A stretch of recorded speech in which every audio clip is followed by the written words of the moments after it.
Hi అండి, అస్సలాముఅలైకుం. Good evening అండి అందరికీ.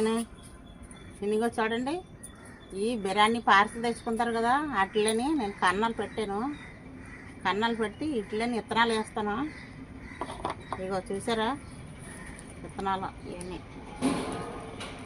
ఇగో బీరపెక్కలు, ఆనపెక్కలు అన్నీ కలిపి వేస్తానండి. ఇగో బెండపెక్కలు ఒక్కొక్క దాంట్లో 4 వేసి 5 వేసి పెడతాను అన్నిటిలోని. ఇంకో నేను ఇక్కడ గెత్తం పెట్టుకున్నాను. అన్నీ మొత్తం మట్టి నింపిన తర్వాత మళ్ళీ మీకు చూపెడతాను. ఓకేనా ఫ్రెండ్స్? మన ఛానల్ కొత్తగా చూస్తే, ఎంఆర్ఎస్ గార్డెనర్ ఛానల్ కొత్తగా చూస్తే సబ్స్క్రైబ్ చేసుకొని పక్కండి బెల్ ఐకాన్ నొక్కండి. ఎప్పుడు ఏ వీడియో పెట్టినా ముందు మీకు వస్తుందండి. ఓకేనా ఫ్రెండ్స్? ఇప్పుడు వీడియోలోకి వెళ్ళిపోతారండి.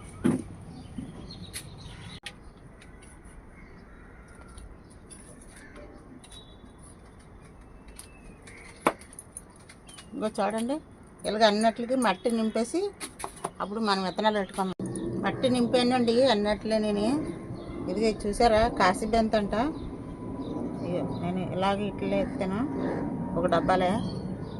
ఇదిగో చూసారా, ఇగో ఈ చిక్కుడి, పెద్ద చిక్కుడి గుత్తులు వస్తాయి. ఎవరికన్నా కావాలంటే ఇస్తాను. ఇది ఒక దాంట్లో పెడుతున్నాను. ఇది వెరైటీ ఆనబంట అండి, మా మేడం ఇచ్చింది. ఇది కూడా ఒక డబ్బాలో పెడతాను.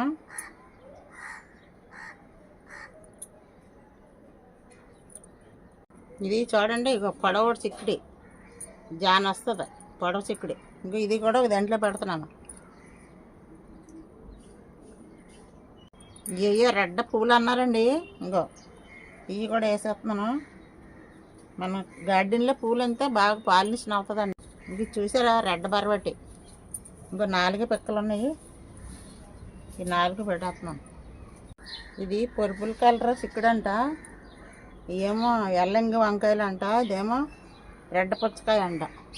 ఇవన్నీ పెట్టేస్తాను. ఇవి ఎప్పుడు కాస్తాయి అంటండి చిక్కుడి, నిత్యంగా కాస్తాయి అంట, సీజన్లో కాకుండానే.